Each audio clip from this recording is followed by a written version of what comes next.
प्रियव्रत के वंश के वर्णन आपने नहीं किया है।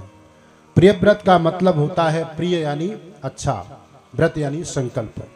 हम अच्छा संकल्प करें वही प्रियव्रत है। प्रियव्रत का मतलब यह होता है। अब प्रियव्रत का मतलब, व्रत का मतलब देखिए, मैं आपसे निवेदन करूं, जीवन में दो व्रत महत्वपूर्ण व्रत हैं। एक अन्न का व्रत और एक मौन व्रत। जीवन में अधिक से अधिक प्रयास करें कम से कम बोलने का।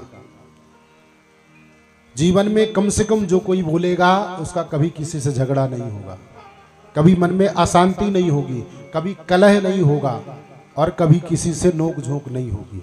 कम बोलने वाले को, क्यों? उसका स्वभाव है कम बोलना। अब सामने वाला कुछ कहेगा, जैसे मान लीजिए आप मौन व्रत धारण कर लें, आप उसका जवाब न देंगे तो बातें कैसे बढ़ेंगी? कब तक बड़बड़ाएगा वो, कब तक चिल्लाएगा? आप मौन व्रत धारण किए हैं, आपको बोलना नहीं है, वो बोलता जा रहा है।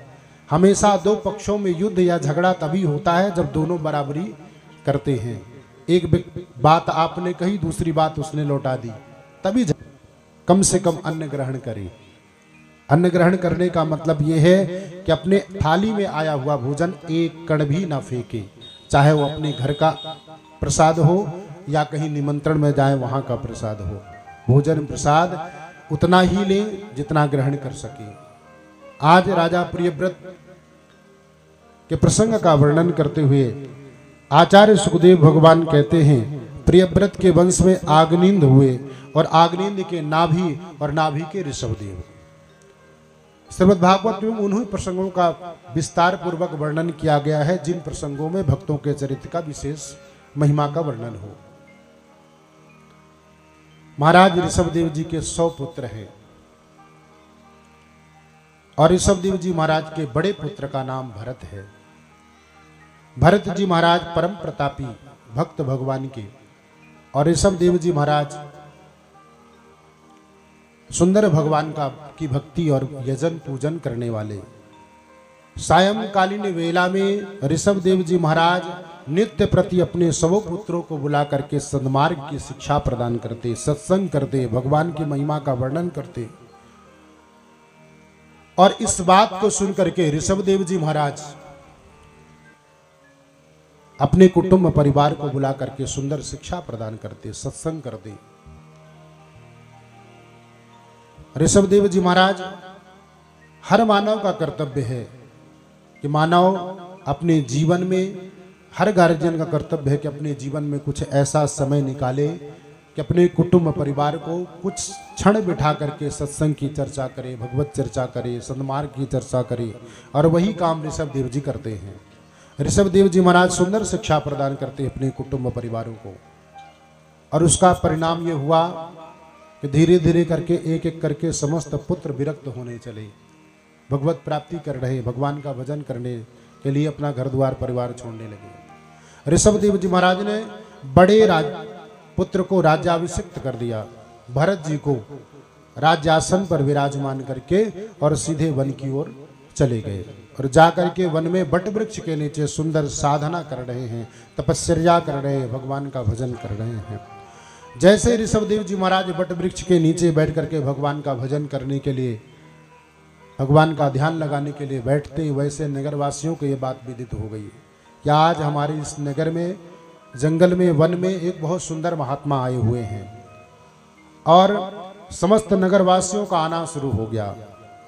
ऋषभदेव जी महाराज के चरणों में नगरवासी प्रणाम करते हैं, निवेदन करते हैं कि महाराज हमारी दुकान नहीं चल रही, महाराज हमारा बच्चा नहीं पढ़ रहा, हमारी बहू नहीं सुनती, हमारी सास हमको डांटती हैं, फटकारती हैं, नाना प्रकार की सांसारिक बातों को पूछने लगे। ऋषभदेव जी महाराज एक एक करके जीवों के, मानवों की बात, प्रश्न का समाधान करते। पर ऋषभदेव जी ने सोचा कि जो मैं गृहस्थ जीवन में रह करके अपने कुटुंब परिवार के साथ रह करके भगवान का भजन नहीं कर पाता था, सांसारिक बातों को लेकर के, और यही वन में आया हूं, यही प्रपंच यहां भी फंस गया। नाना प्रकार की सवाल करते हैं लोग, प्रश्न पूछते हैं, कोई भगवत चिंतन, भगवत मार्ग, सदमार्ग की बात ही नहीं करता। ऋषभदेव जी महाराज 1 दिन, 2 दिन, 3 दिन, 4 दिन बताते रहे, धीरे धीरे भीड़ बढ़ने लगी। ऋषभदेव जी महाराज ने सोचा कि अब मैं फंसता जा रहा हूं। अब ऋषभदेव जी महाराज क्या करते, एक दिन नगरवासियों को आते हुए देख करके ऋषभदेव जी महाराज नेत्र बंद करके ध्यान लगा करके बैठ गए। तो समस्त नगरवासी जो ऋषभदेव जी महाराज के पास अपनी अपनी समस्या को लेकर के गए हुए थे, बैठ करके इंतजार करने लगे कि ध्यान जब इनका खुलेगा तब इनसे चर्चा करूंगा। लेकिन ऋषभदेव जी ने देखा कि भीड़ हटने का नाम नहीं ले रही। करताल उठाया, अपनी मंजीरों को उठाया और सुंदर कीर्तन करने लगे कि हरि शरणम हरि शरणम हरि शरणम हरि शरणम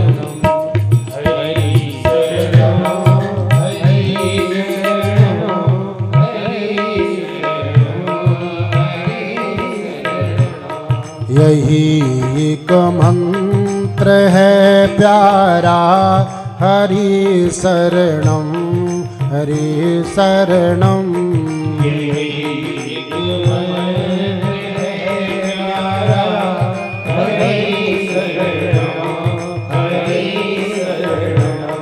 हरि शरणम हरि शरणम हरि शरणम हरि शरणम। हरि शरणम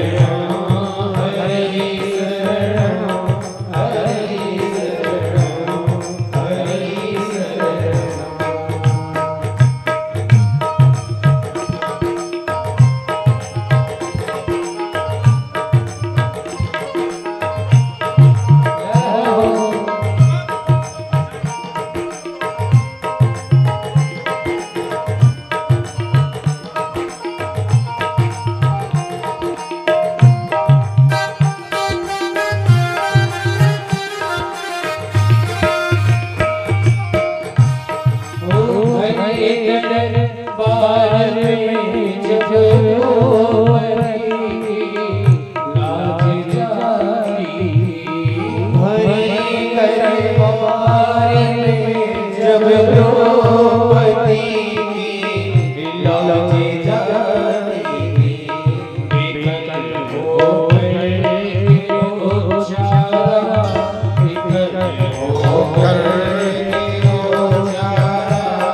हरि शरणम हरि शरणम हरि शरणम हरि शरणम।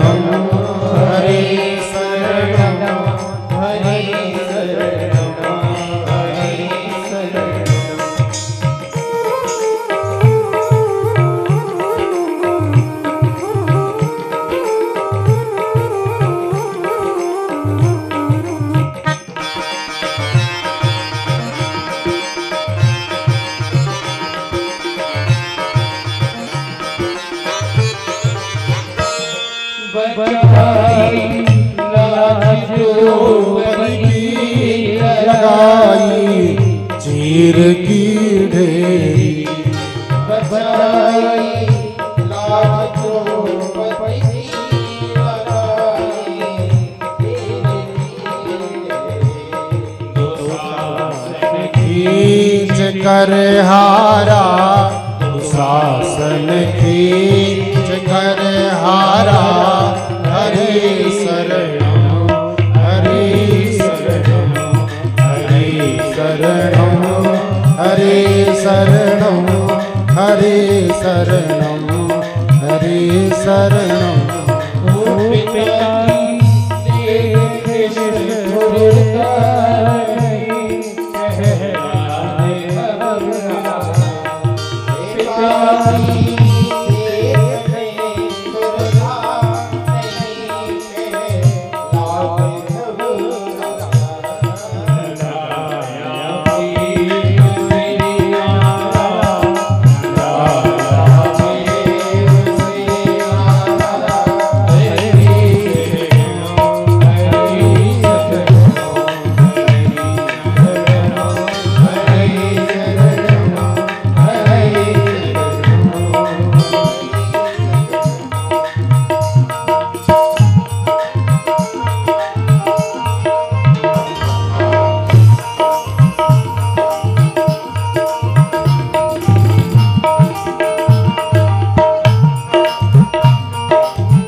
वत्सल भगवान की। ऋषभ देव जी महाराज सुंदर करताल लेकर के भगवान का कीर्तन करने लगे।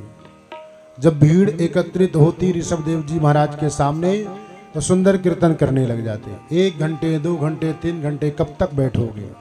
अपनी समस्या को लेकर के कब तक रहोगे? और नगरवासी धीरे से परेशान होकर के उठ कर निकलने लगे। ऋषभ देव जी महाराज ने सोचा कि सुंदर उपाय है। जब भीड़ आते देखते तो सीधे करताल उठाते भगवान का कीर्तन करने लग जाते।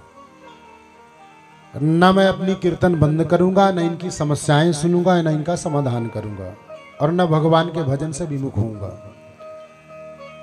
एक दिन अचानक नगरवासी पहुंचे। ऋषभ देव जी महाराज कीर्तन प्रारंभ नहीं कर पाए। लोगों की भीड़ आना बंद नहीं हो रही है। ऋषभ देव जी महाराज ने क्या सोचा कि ये लोग ऐसे नहीं मानेंगे।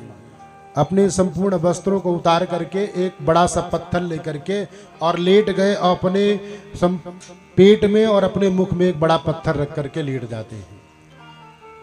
लोगों ने कहा कि बाबा के कीर्तन करते करते बुद्धि खराब हो गई है, पागल हो गया है। अब ऋषभ देव जी महाराज जैसे भीड़ आती तो पत्थर को रख लेते अपने मुख में। लोग देखते कि बाबा पगला गया है। धीरे धीरे लोगों की भीड़ आना कम हो गई। ऋषभ देव जी महाराज ने बड़ी शांति महसूस की और शांत एकांत पा करके भगवान का चिंतन करते हुए, भक्ति करते हुए भगवत प्राप्ति करी है।